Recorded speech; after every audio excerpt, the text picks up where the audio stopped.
Welcome to Real Estate Investing Abundance, the show for busy, fulfilled professionals like you to learn how to develop financial independence built on solid, passive real estate investments. Now, here is your host, Dr. Alan Lomax. Hello, enlightened investors, and welcome back to the show. I'm so delighted to be back with you again today as we look at this issue of global investments and how they can lead to greater stability.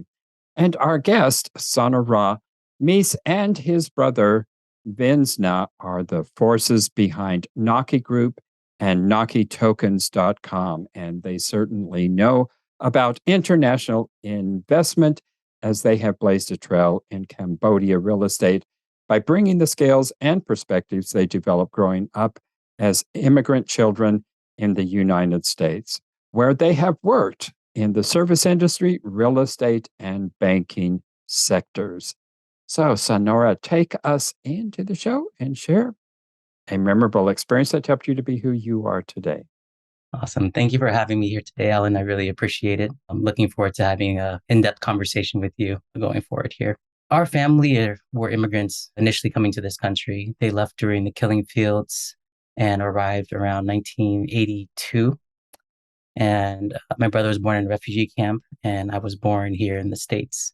So first one here, which is pretty amazing and definitely lucky for it. Growing up, my mom and dad worked very, very hard, 12, 16-hour days. My dad was a social worker at first, and then he started in the gas station business. And I think those were really the years where that had a really great effect on me, watching the work ethic of our parents, leaving early morning, coming back late at night, picking us up from school, having dinner at home, just making sure the priorities were straight there, hard work and family as well. And one of the biggest turning points is just watching them overcome every challenge that comes their way. English is not their first language. This is not, their homeland. And being able to open a business, navigate through the whole process, and just take everything as it comes, I think that really has a large effect on my brother and I. There was one time where my dad gave me a contract where he got the franchise into the gas station. And he said, son, I want to open up a coffee stand, review this whole contract and see what you can take from it to help me write a new contract for this new business. It's one of those things we're constantly just pushing ourselves, and not in always the traditional sense when we were growing up. Later, of course, I got to go into school and finish college and all that good stuff. And that gave us a much more in-depth way of knowing how to run things here. But definitely watching our parents work was a big factor in growing up. Yeah, it is often amazing to me how immigrants whose first language is not English, how they come here with essentially nothing, and they can do such wonderful, amazing things. And obviously, your parents were no exception to that. How old were you when your dad presented you with that first contract? I believe I was in middle school, right around like 7th grade. So it wasn't uncommon. We learned things as we got older. So when you're old enough to move around, you start, stocking the shelves and, cleaning the parking lot and making sure everything's good there. And as you get a little bit older, you start running the cash register, and then you deal with ordering inventory. And then eventually you get into the accounting side of it. And at the end of the day, you start learning the whole operation and helping wherever we can. So it was a 7-day-a-week type deal for sure. Yeah, for sure.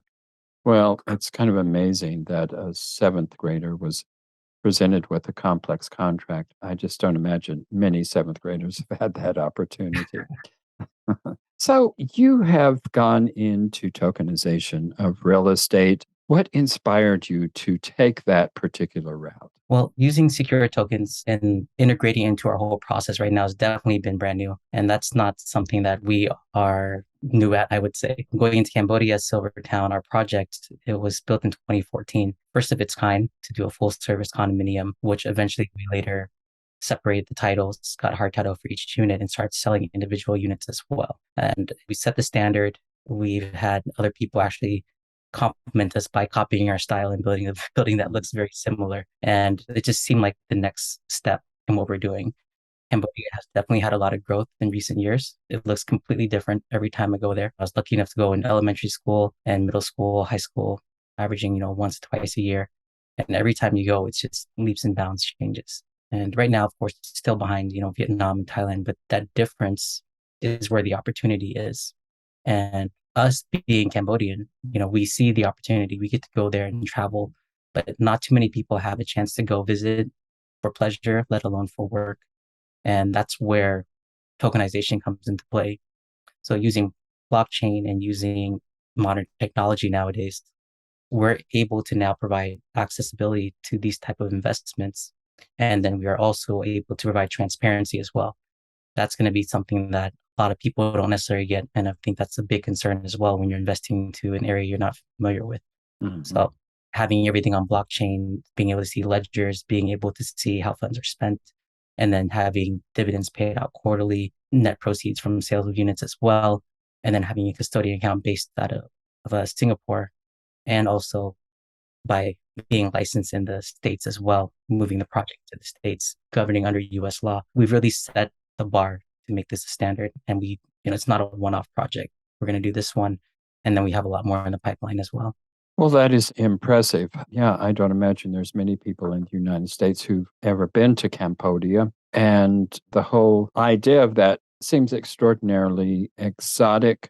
And with exotic comes that sense and that feeling of uncertainty. And topping that up to the fact that we've never been to that part of the country. I mean, at least most of us have a vague remembrance and understanding of the killing fields and all of the destabilization and everything that came along with the Vietnam conflict there. And so I think just our intuitive sense and feeling of Cambodia and Vietnam, and that particularly that Southeast Asian area, is this feeling of uncertainty. And so I'm wondering how it is that you have been able to bring these investment opportunities to the United States market with all of those seemingly intuitive things against us. Being raised in the States definitely had the advantage, allowing us to understand how business operates here. That's very logical in how we produce things here and how we operate. We understand our operating procedures very clearly. And Cambodia, after that whole conflict, there was a long rebuilding period, and it's still going on today. And that was, I think, one of our biggest advantages of going back there. Not only did we take advantage of the opportunity available during the rebuild cycle, but we were also able to implement policy and procedures that are now aligned with how the States does it. Because my brother and I were born here, we understand how to work in the States. We were able to go back and bring that same logic and the same application, and then actually train our staff and our employees of how to actually do things to the way we would like it. And by setting that foundation and having the correct training, we're able to now bring that product and then sell it back here in the States, because everything is actually done very similarly. And of course, the Cambodian economy is based on the US dollar as well.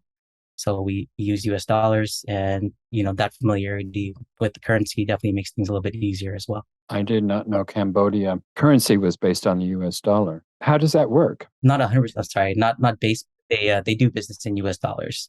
So the official currency is in real, but actually business conduct transactions in USD. So it makes it a lot easier for us.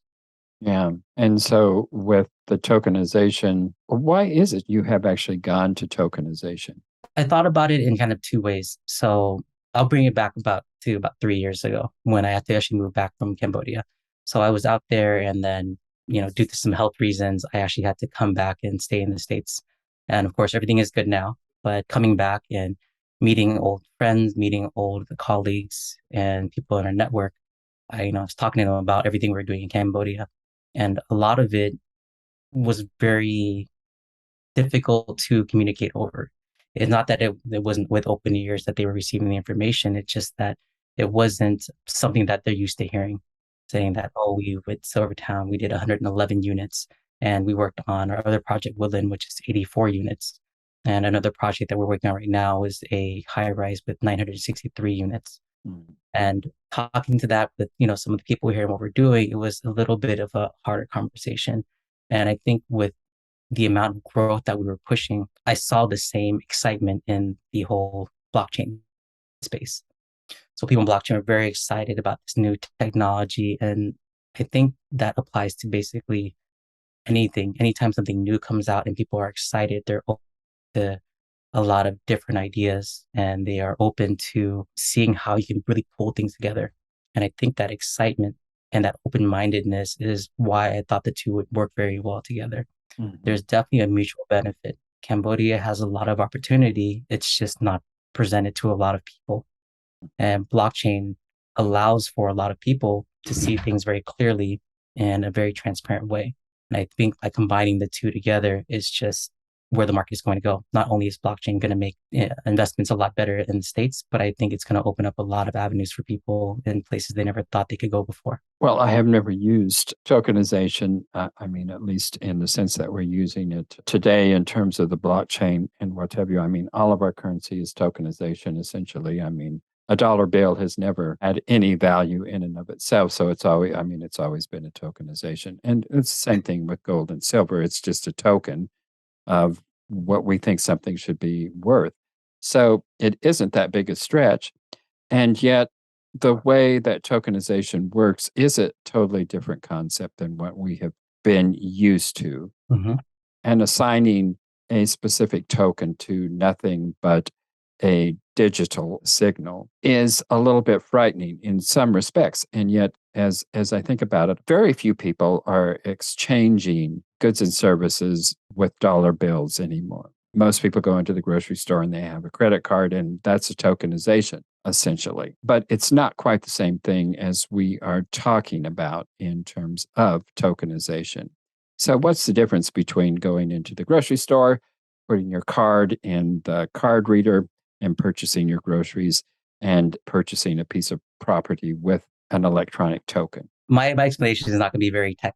We have a lot of people background as far as the tech side, but I'll explain it the way that I could give a real world example. When you're using your credit card in the grocery store, or you're conducting any business transaction, let's say with mortgage, because I'm a loan officer here in the States as well. There's a lot of third parties that are involved in it. You have to deal with title insurance, you have to deal with escrow. In the grocery store, you're dealing with the banks, you're dealing with the automatic clearing houses.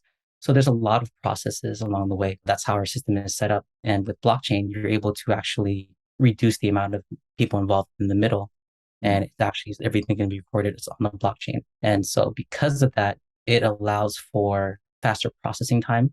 And at the end of the day, once things, work out, it will be actually a much more cost-effective way of doing things as well. But because it is so new, there are a lot of rules and regulations that are coming into play constantly right now. So set up the best we can, but we make sure we watch, and we have our attorneys and our strategy team advising us along the way as well, making sure that we adjust everything so that we are aligned with all the rules and regulations. But, investing in tokenization itself, like you said, things before are backed with something that's not there physically. It's just all digital assets.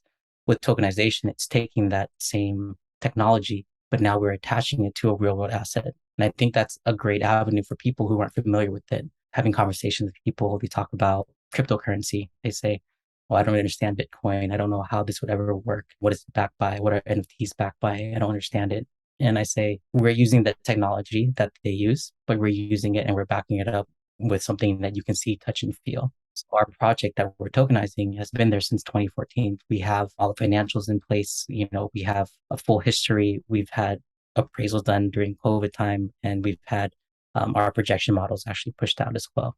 So when people want to come and invest in a secure token, they can come in, they can review the financials, and they can see if they like the terms and the returns. Now, if it works out well, then they invest using this new technology and they receive a token. The token will then offer you a percentage of profits, essentially. And so by owning a certain number of tokens every quarter, you get your dividends, and that's deposited directly to their wallet.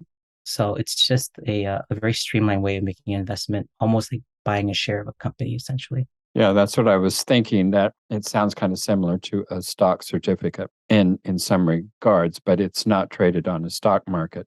And also, it isn't in a stock certificate is just like a check. It has no value in and of itself. But what you're doing is you're tying this token to an actual hard, solid asset. And so it is not going to have the volatility that a stock is going to have. Correct. What's nice is that's the first step, is creating the token, issuing the token to the investor. And of course, after a year holding, we are actually in work with setting up with a trading platform for the secondary market. So people will be able to actually sell their tokens on a secondary market without the whole project having to be sold, like a traditional REIT, for example. if you own 50% of a property, you generally the property needs to be sold before you get your funds out. With this one, you're actually able to sell your tokens on a secondary market as well. So the project doesn't have to be sold in full. You can actually exit your entire position or portion of your position. That'll be a huge advantage over what we currently have in terms of most real estate investments. I mean, this is very new to real estate. How do you see tokenization actually changing the real estate market? I always go back to the two key terms, accessibility and transparency. People generally are comfortable with investing in things they're familiar with. You say, for example, for me, I want to buy a office space in Washington State, or I want to buy a home in Washington State. I want to keep it as a rental. It's familiar.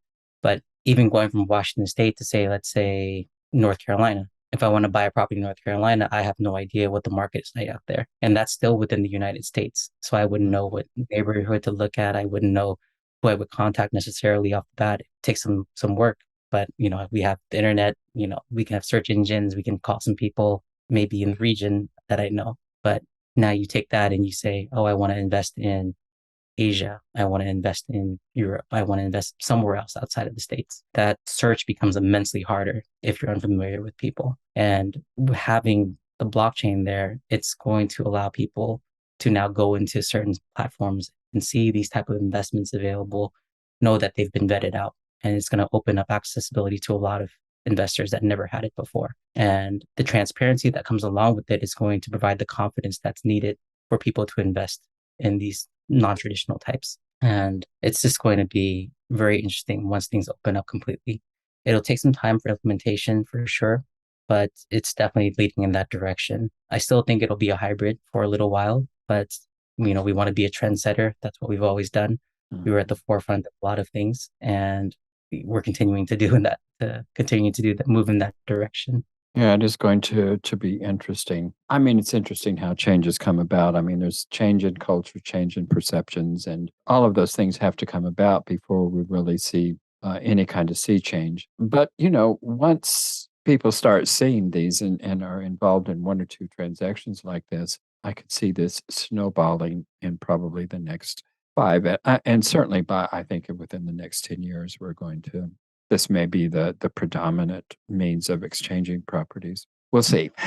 But I definitely see the potential. Not only are we looking at this project, we have other projects in the pipeline that we want to apply it to. And Cambodia being the size of country that it is, we do know other developers in there, and we are the first. And they're all interested to see how this turns out. And they're just kind of waiting on the sidelines to say, are you going to score? If you can make this happen, then, we're ready to go right there with you. So if there's that much excitement just from one region, I think it's definitely going to be a worldwide event. Well, tell us about what are the major benefits in investing, not just in Cambodia, but in Southeast Asia? I think the biggest advantage is that generally price points are a little bit easier to get into. Project sizes, depending on the country you're in, they're going to be a little bit more affordable in some regions.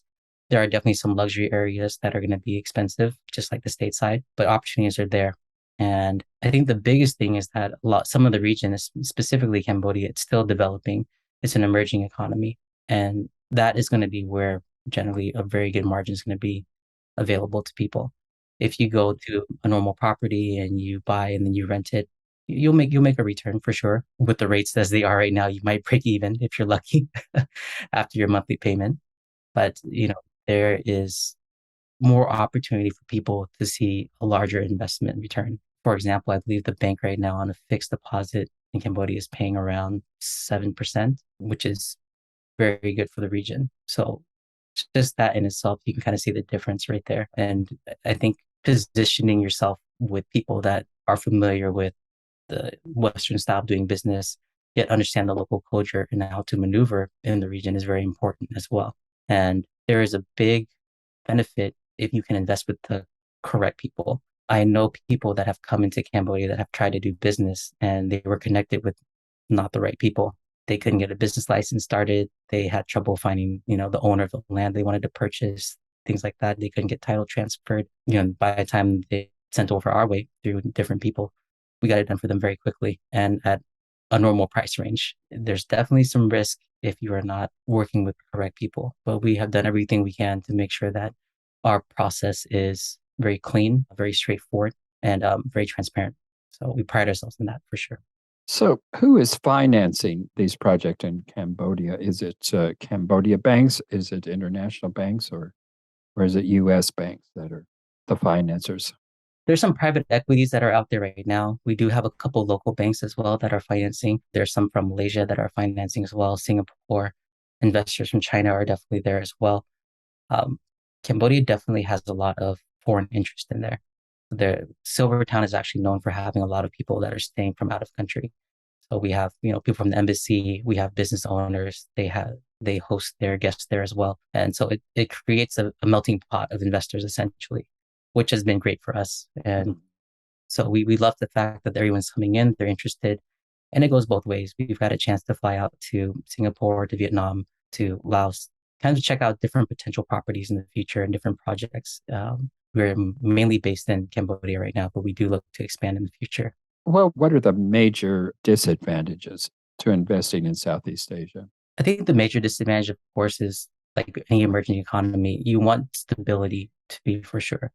And that's going to be key. And understanding the environment and the risk of that is going to be important. So you want to make sure that stability is there. You want to make sure that you're working with the correct people. For example, fees aren't published online for services for a lot of things. And so if you go to the correct person, you pay the correct fee. You go to the wrong person, you might not be paying the right fee. So I think knowing who you're working with is very important. And if you don't have anywhere to cross-check the information that's given to you, I think that could be a very big disadvantage to somebody as well. So not understanding the market, not understanding how things are processed is a big disadvantage. For example, home sales in the States, funds are put into escrow account. Once all the conditions are met, funds are then released. Cambodia doesn't really have an escrow account right now currently.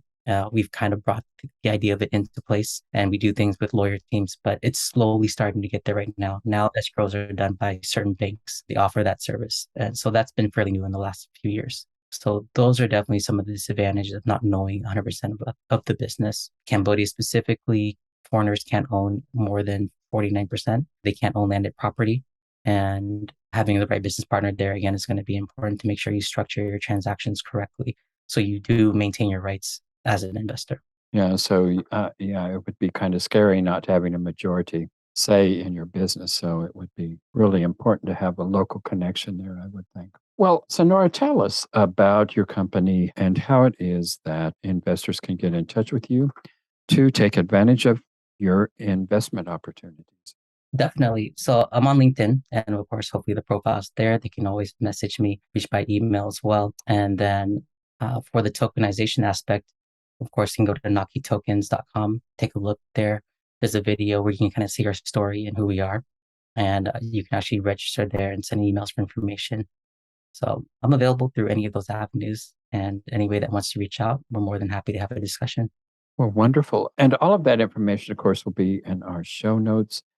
And looks like some wonderful opportunities in an emerging market, which are always come with some risk, but generally with wonderful returns on investments. So, enlightened investors, delighted to have been with you again today. Look forward to being with you in our next episode. Sonnara, thank you so much for being with us today. Thank you, Al.